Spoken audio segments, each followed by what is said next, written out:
Elon Musk reveals that because of various different types of mistakes that the company made, Facebook is getting destroyed. Recent reports reveal that in a recent California courtroom showdown, children and their parents have taken on the Facebook owner, Mighty Meta Inc., alleging that their addictive platform designs are causing profound harm. And over 200 similar lawsuits are scattered across the country, raising questions about the power of big tech versus individual rights. But there's another case against Meta platforms, and a lawsuit centered on privacy breaches and the controversial Metapixel tracking tool. It's a story that could reshape the way we view data privacy in the digital age. And as you know, Elon Musk many times criticized these problems of Facebook, and Musk revealed the horrifying things that Facebook is doing. And Elon's dislike for Mark Zuckerberg is a well-known fact. But today, finally it was revealed why Elon Musk does not like Zuckerberg and Facebook. With that, there are other ongoing giant lawsuits against Facebook that the company is facing, and Facebook might face fines of billions of dollars. These are some very interesting story developments, so let's explain everything. So, a judge in the United States decided that Meta Platforms has to deal with a lawsuit. This lawsuit accuses Meta of breaking the rules about keeping medical information private. It's about patients who got medical treatment from hospitals and other healthcare places that used Meta's Metapixel tracking tool. A judge named William Orrick in San Francisco gave permission to the people suing Meta to continue their case. They claim that Meta broke a federal wiretap law and a California privacy law. They also say that Meta didn't keep its promises about protecting user privacy on Facebook, according to their agreements. In a 26-page document, the judge mentioned that from what he's seen up to this point, there's still a possibility that sensitive healthcare information is being intentionally collected and sent to Meta. The judge did throw out a few other claims, but he did give the people suing Meta, who are using fake names like John Doe or Jane Doe, a chance to revise and present those claims again. The folks who are suing claim that Metapixel gave Meta private health details when they logged into their patient accounts. This happened because the tracking tool was in those accounts, and Meta used this info to earn money through personalized ads. The lawsuit is looking to get an amount of money that hasn't been specified yet. It's meant for all Facebook users whose health info ended up with Meta. Neither Meta nor the lawyers representing the company from Menlo Park, California, replied right away when asked for their comments.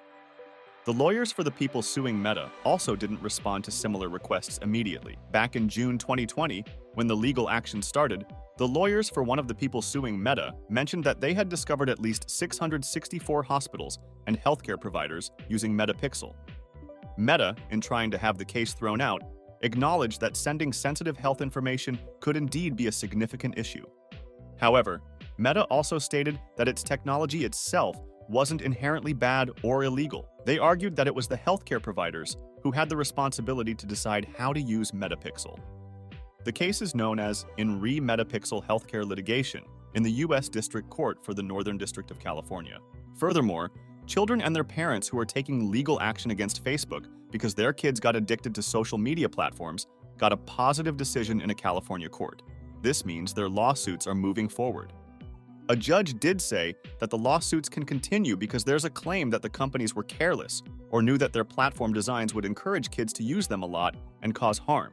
The people who are suing claim that social media is made to be really addictive and that it leads to feelings of sadness, worry, hurting oneself, having problems with eating, and even thoughts of ending one's own life. Over 200 similar lawsuits from different places in the country have been given to 2 judges in California. One judge is in Los Angeles, handling cases in state court, and the other is in Oakland, dealing with cases in federal court. Judge Carolyn B. Kuhl's decision only affects the cases in state court. This decision is part of a bigger conflict where statewide bans on social media bring up worries about privacy and national safety, going up against individual rights and the use of very popular apps, especially among young people. In the California situation, lawyers representing young people overcame a legal obstacle, which now allows them to make an argument that Facebook and Instagram were aware that using social media could cause significant and predictable physical harm. This was stated in Judge Kuhl's ruling. The judge highlighted the clear difference in power between young and inexperienced individuals and the internet companies, which had complete control over how their platforms operated. For a while, internet companies have counted on a federal law called Section 230 of the Communications Decency Act. This law has consistently protected them from being held responsible for comments, advertisements, images, and videos on their platforms. Crucially, Cool decided that the laws safeguarding free speech and Section 230 don't prevent the negligence lawsuit in the California cases from moving ahead. Cool concluded that the social media companies could be held responsible for the claims because the allegations are based on the idea that the way the platforms are designed, and not the particular content seen by the plaintiffs, led to harm for them. It is worth noting that Elon Musk has been a vocal critic of Facebook's privacy policies for many years. He has argued that the company collects too much data about its users and does not do enough to protect that data from misuse.